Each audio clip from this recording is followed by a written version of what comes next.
Well, hey everybody, I'm Joel Williams and this is Chase Elleby. We're partners at Williams Elleby, and today we want to talk to you and answer this question of will your case settle or go to trial?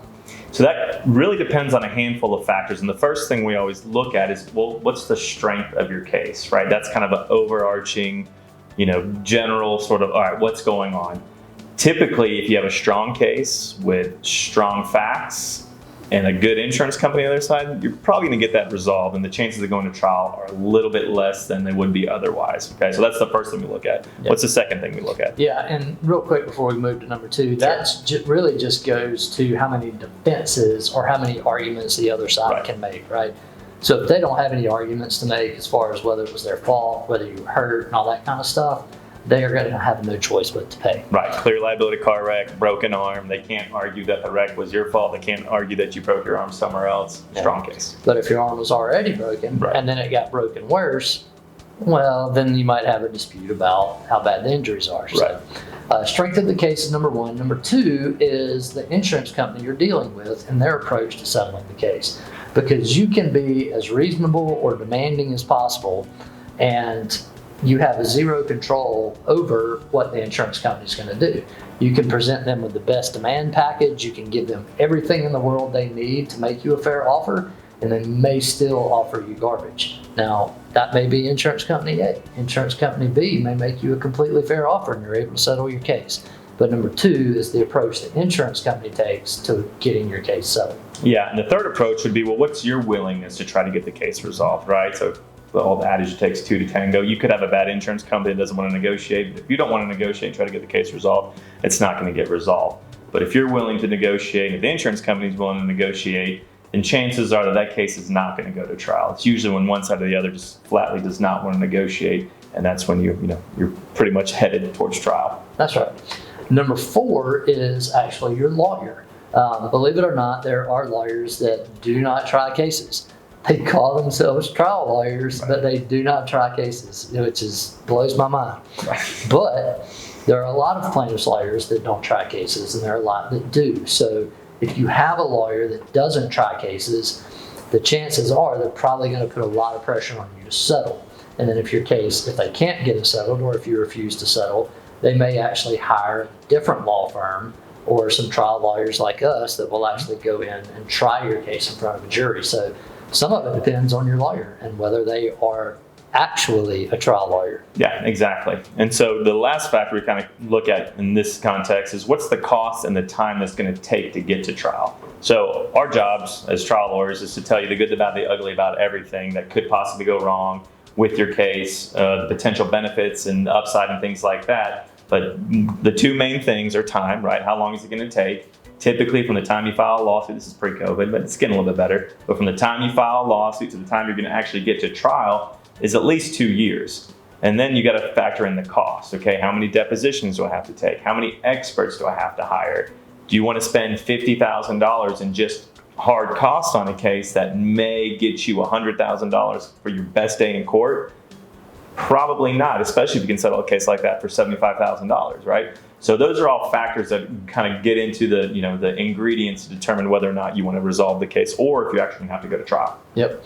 And when you're talking about cases settling, there are some advantages to settling a case. The main advantage to settling a case is certainty, right? Even though by settling, you're probably going to be taking a little bit less than what you actually want, you know you're getting paid. You know the case is going to be over and you can move along. You don't have to punt it to 6 or 12 strangers on a jury and hope that they do the right thing. Right, because everyone always asking, what's my case worth? What's my case worth? We've got videos on that. If we knew exactly what every single case was worth every single time, none of us would have a job. Yeah. There is nothing certain when you leave 12 strangers to decide how much you should be compensated for your injury. So another advantage sort of settlement is going to be the time, right? I talked about that earlier with trial time and cost being consideration, where as settlement, you could settle a case as soon as you file the lawsuit, as soon as you send the demand. It can happen a lot quicker than if you were to go to trial. So that's another factor. Yeah, so as far as settling, you get certainty, you save time, you save cost, but there are also some advantages to going to trial, right? The biggest advantage in my mind of going to trial is you don't have to take less through a settlement. Right. Like if they're assuming there's enough insurance or enough in the pot to recover from, if you will, you can go to a jury and try to get full value for your case. Now, a jury may or may not give that to you, but you have a better chance of getting full value because the insurance company on the other side is not going to voluntarily pay you full value because they look at it like this.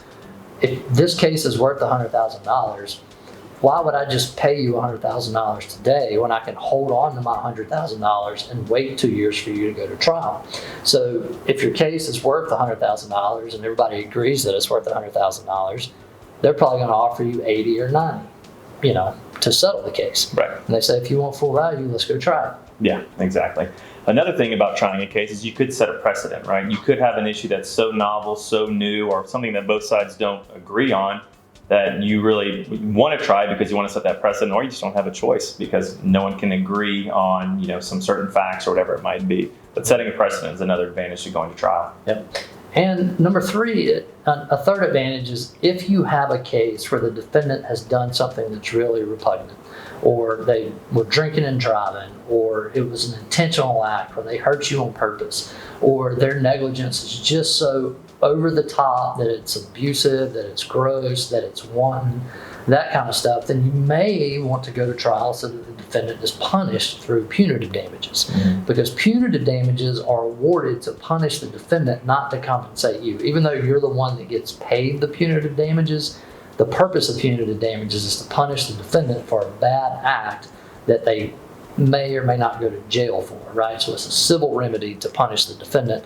And if you have a situation where the defendant really needs to be punished, or otherwise they're going to get off scot-free, you may want to go to trial to see it through. Yeah. A last advantage of trial, I think, is you actually get a full examination of the evidence. So what does that mean? Right. So through the process of litigation, when you file the lawsuit, you're taking a ton of depositions, fact witnesses, expert witnesses. You're reviewing thousands of documents. Well, when you go to trial, the jury's actually going to examine all that evidence. You get to put all that evidence up. You get to tell your story, and you get to have 12 peers decide based on all the evidence what your case is worth. They give validation to the injuries that you suffer, to the pain and suffering that you've had to endure, and that can be very powerful and very rewarding.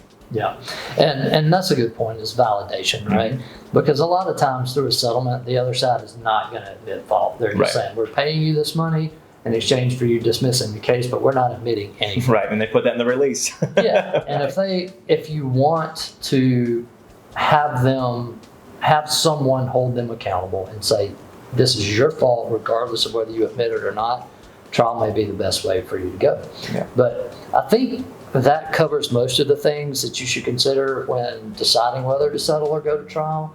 And some of those things are in your control, some things are not. But I think that's a pretty good overview. You got anything else to add to that? No, I don't think so. I just, if you guys like this video, obviously like it, hit the thumbs up. Please post in the comments if you have any other questions or any other topics you'd like for us to tackle. We'll be happy to do that for you. And other than that, we will see you next week.